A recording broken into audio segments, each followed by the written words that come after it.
My name is Mike Bonner. I'm a solution advisor with Decision Resources. I've been in the BI industry for more years than I care to remember, and in the BI intelligence, the business intelligence area, for at least 12 of those years. So I've seen things come and go. I've seen things change. I've seen the way architecture moves.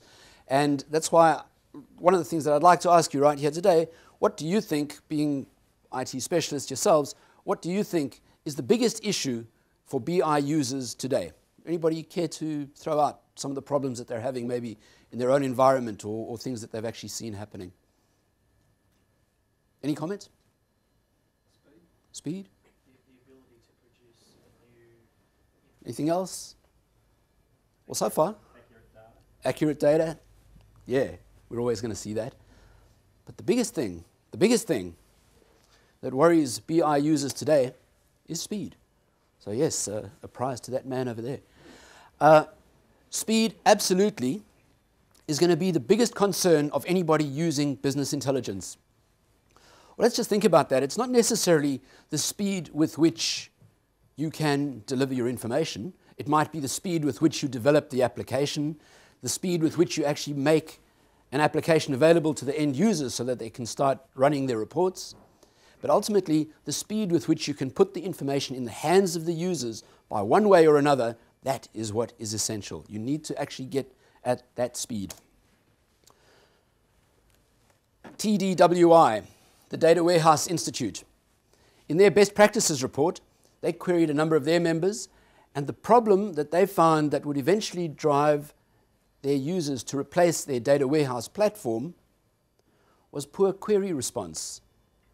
So yes, all very well to say we need to speed up the way we deliver the applications to the end users, but ultimately the biggest concern and the biggest complaint that these IT managers were getting was poor query response.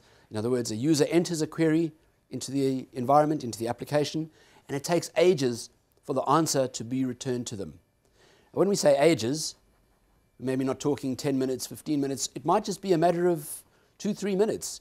But if your users get irritated with the time lag between entering their query and getting their response, they're eventually going to turn off that application. And they're going to get their information elsewhere because it's just simply too frustrating to wait for a response. Why do BI projects fail?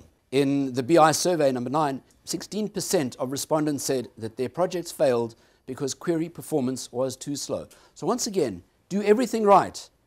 But if your user is sitting down at the keyboard and his or her query takes too long to come back with a response, eventually they're going to lose sight of the fact that they've got a great application behind that, and they're simply going to move away to another way of getting their data.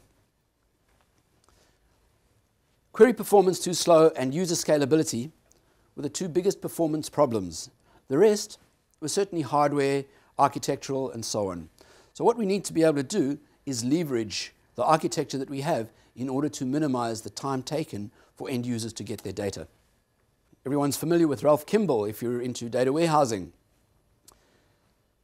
In his book, he actually mentions the various constraints that we have. No matter what architecture, no matter what technologies we use, there are going to be certain constraints, design constraints, and unavoidable realities that we are all going to face.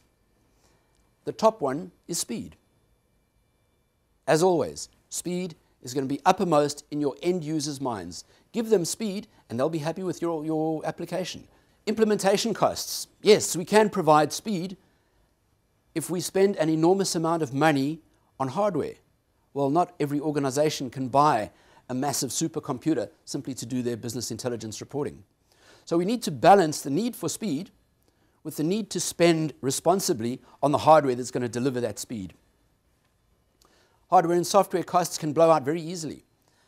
Highly sophisticated hardware, very expensive consultants to develop and deliver your applications. This can certainly blow out the cost, but not necessarily give you that much of a return in the speed department. And the next thing that you have is your daily administrative costs. Once you've built an infrastructure to deliver the speed that you can to your end users, you need to maintain that on a day-by-day basis. Now, depending on how much maintenance you have to do to your data warehouse, to your database infrastructure, this can become a very expensive component of the ongoing cost of running your BI system.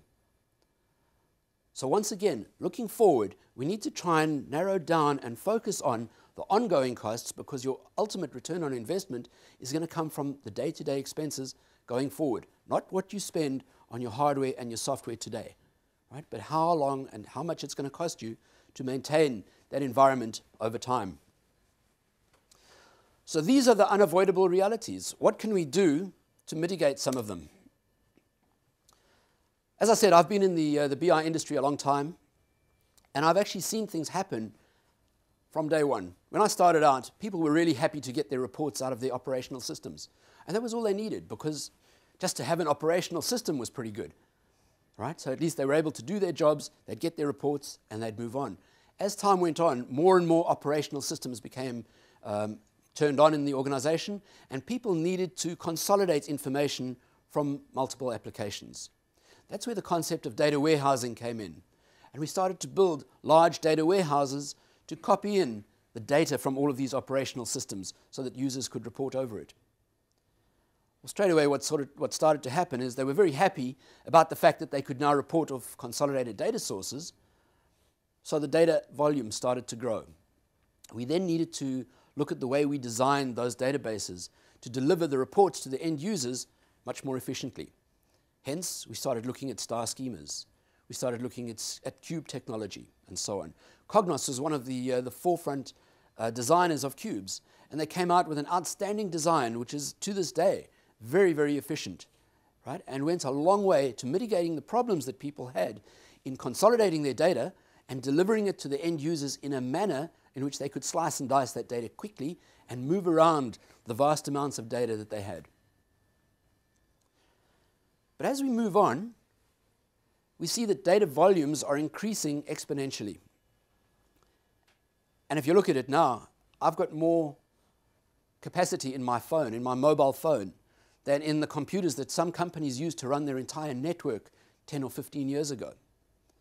The amount of data that we're increasing and that we're adding to is staggering. So therefore, we need to find new ways of dealing with these large volumes of data. We started to find that as efficient as cubes were, once we start ramping up the amount of data that goes into a cube, you start finding little problems. And these problems might be that suddenly your processing window overnight to build that cube starts to get a little bit tight. There's very little room for error. If something goes wrong, the whole process falls apart. So the more data you're putting in, the longer it's taking the cube to build, the greater your risk of your end users not getting their result at the end of the day. What do? Business intelligence became a victim of its own success. As people saw that their reports could be more and more useful, they wanted more and more data in those reports, so therefore we continue to deliver it. And the fact that our organizations are actually collecting more and more data simply means that as much data as we want available can now be shipped into these reporting environments. We started to find it was difficult to manage large cubes. Small, nimble cubes, not a problem at all. Keep going with those. But the large cubes, where you want to do a large amount of data trawling and so on, started to become very time-consuming. We started to find also, as time went on, with these large amounts of data, these large number of data sources, the time required to add new dimensions to a cube was starting to increase to almost an unmanageable amount. And if you look at the average time to add a new data source in 2010 was 7.4 weeks, right? Based on some of the TDWI benchmarks, once again, through their surveys. Different organizations take different times depending on their data sources. But an average time of 7.4 weeks to add a new data source, all right?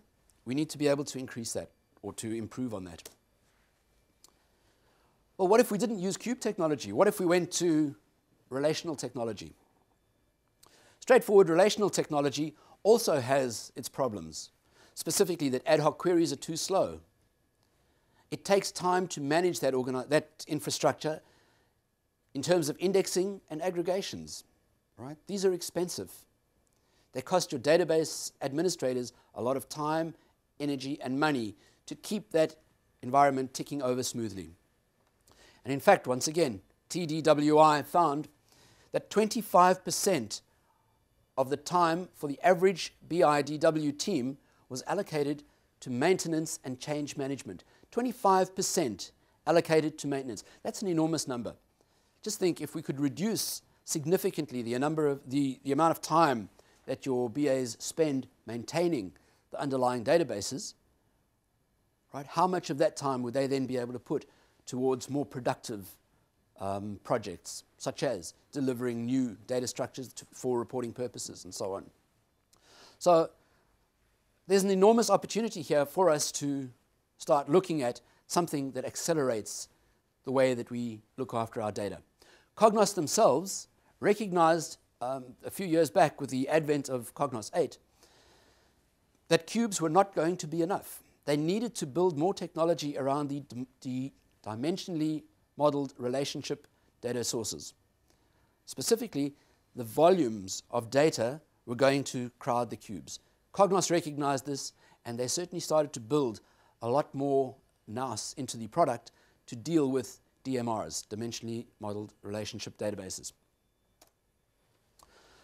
So I'd ask you again, what if you could deliver faster reporting? What could you do if you could speed up the way reporting was delivered to your end users? Now this again means not only the user presses the button to get his report and it's instantly delivered. That's one aspect of it. The other aspect of it is a user requests a report. How long does it take you to design, manipulate, source the data for that report, and ultimately put the information in the end user's hands? Right? Can we speed up on that delivery? What if we could reduce the number of cubes that we use in our environments on a day-by-day basis?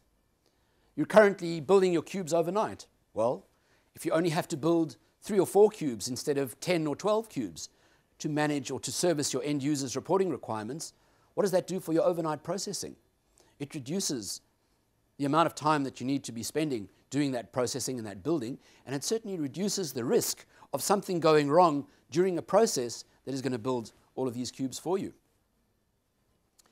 What if you could reduce database tuning?